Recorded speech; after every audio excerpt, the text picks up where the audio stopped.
Hello दोस्तों, नमस्कार। दोस्तों, जैसे कि कई बार हमारे पास सब कुछ होते हुए भी हम किसी कार्य को नहीं कर पाते हैं। इसके पीछे जो मुख्य कारण है वह प्रेरणा के अभाव में होता है। यानी कि उस कार्य को करने के लिए हमारे पास उपयुक्त प्रेरणा नहीं होती है, जिसके कारण हम उस कार्य को नहीं कर पाते हैं। आज मैं ये प्रेरणा क्या है, प्रेरणा कितने प्रकार की होती है और प्रेरणा को किस प्रकार से हम उपयोग करते हैं, इस पर आपके सामने कुछ खास बातें बताने जा रहा हूँ। इस संबंध में प्रेरणा कितने क्या है, प्रेरणा कितने प्रकार की होती है और उसका उपयोग कैसे करेंगे, इसके लिए मैं एक खास शोध आपके सामने प्रस्तुत करने जा रहा हूँ।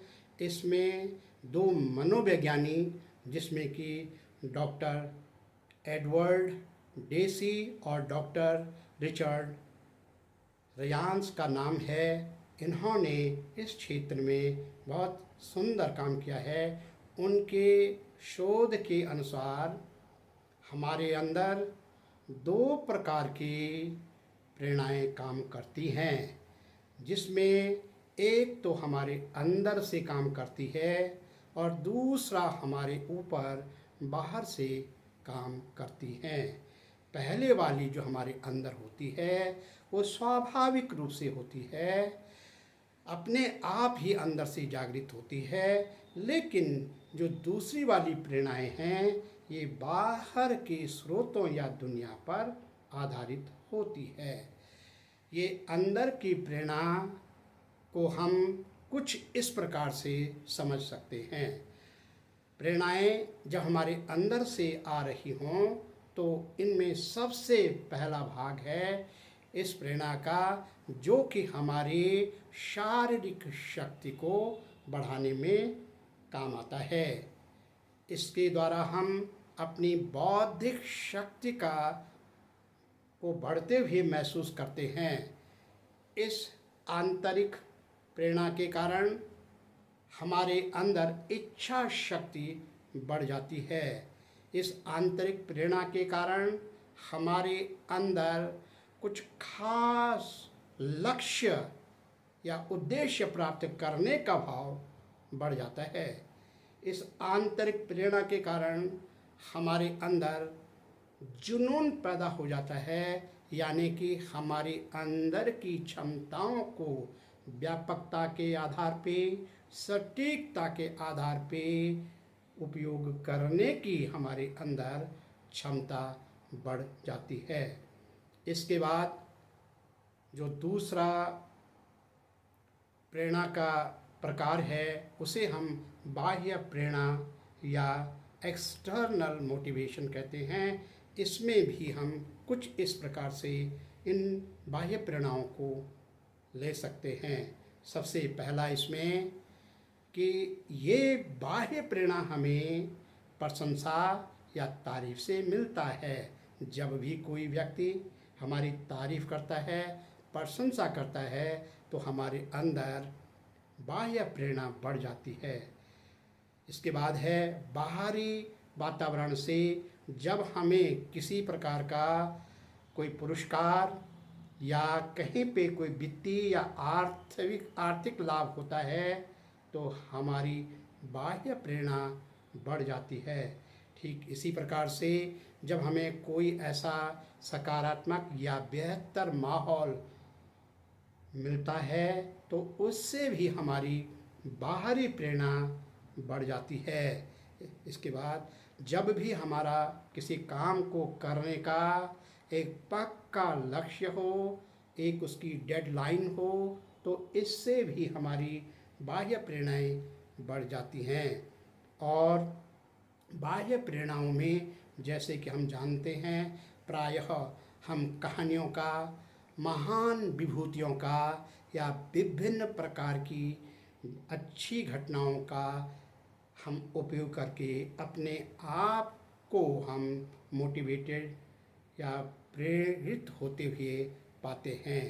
ये तमाम जो प्रेरणाएं, चाहे वो अंदर से जागृत हो रही हों, चाहे वो बाहर से हमें सक्रिय कर रही हों, इन तमाम को समझने के बाद, अपनाने के बाद, महसूस करने के बाद अब हम इन प्रेरणाओं का बाहरी दुनिया में अपने किसी काम पर इन प्रेरणाओं को कैसे उपयोग में लाएंगे, इस पर मैं आपके सामने कुछ विचार रखने जा रहा हूँ। इसके लिए कुछ घटनाएं मैं स्पेस यानी दूरी और स्थान के रूप में ले रहा हूँ, लेकिन कुछ घटनाएं मैं समय पर आधारित ले रहा हूँ। सबसे पहले मैं बात कर रहा हूँ, जब हम पूर्ण रूप से प्रेरित हो जाते हैं तो सबसे तेज या सबसे दूर जो चीज़ें हैं उनको हम कैसे निभाते हैं। स्पष्ट है, अगर कोई काम हमें बहुत दूर से मिला है जिससे हम प्रभावित है, प्रेरित है, तो उसको निभाने के लिए अब हम सिर्फ अपने मन का उपयोग करते हैं। लेकिन जब कोई काम जिससे हम प्रेरित होते हैं वो कुछ दूरी पर होता है, तो उस कार्य को हम अब अपनी वाणी से, शब्दों से कह करके उस कार्य को निभाते हैं। जैसे कि इस समय मैं आपसे बात कर रहा हूँ, आप कुछ दूरी पर हैं, तो इस समय मैं वाणी के उपयोग करने से आप तक पहुँच रहा हूँ। इसके बाद है, जब वह कार्य और करीब आ जाता है, हमारे नज़दीक आ जाता है, तो अब हम उसे कर्म के द्वारा, वर्क के द्वारा निभाते हैं, अपने हाथ पांव शरीर के द्वारा उसको निभाते हैं। तो इस प्रकार से हम प्रेरित होकर के दूर, आसपास और अपने नज़दीक वाली चीज़ों को निभा सकते हैं। अब मैं कुछ उदाहरण समय पर आधारित दे रहा हूँ। अभी अभी जो कार्य किया जा रहा है, तो उसमें हम अपने चेतन मन का बड़े होश हवास के साथ में, जब कार्य को हम होश हवास के साथ में पूरा करते हैं, तो इस प्रकार से हमारी प्रेरणा का जो प्रवाह है, तीव्रता है, उस कार्य के लिए हो जाती है। लेकिन जब हम इसके साथ ही साथ जब उस काम को व्यापकता से, बहुत अच्छे ढंग से, हाव भाव के साथ में पूरे शिद्दत से निभाने की कोशिश करते हैं, तो अब हमारा इस पे संस्कार या हमारा अवचेतन मन भी काम करने लगता है। इस प्रकार से हम प्रेरणा का ठीक ठीक उपयोग समय, परिस्थिति के अनुसार कर सकते हैं। यदि हम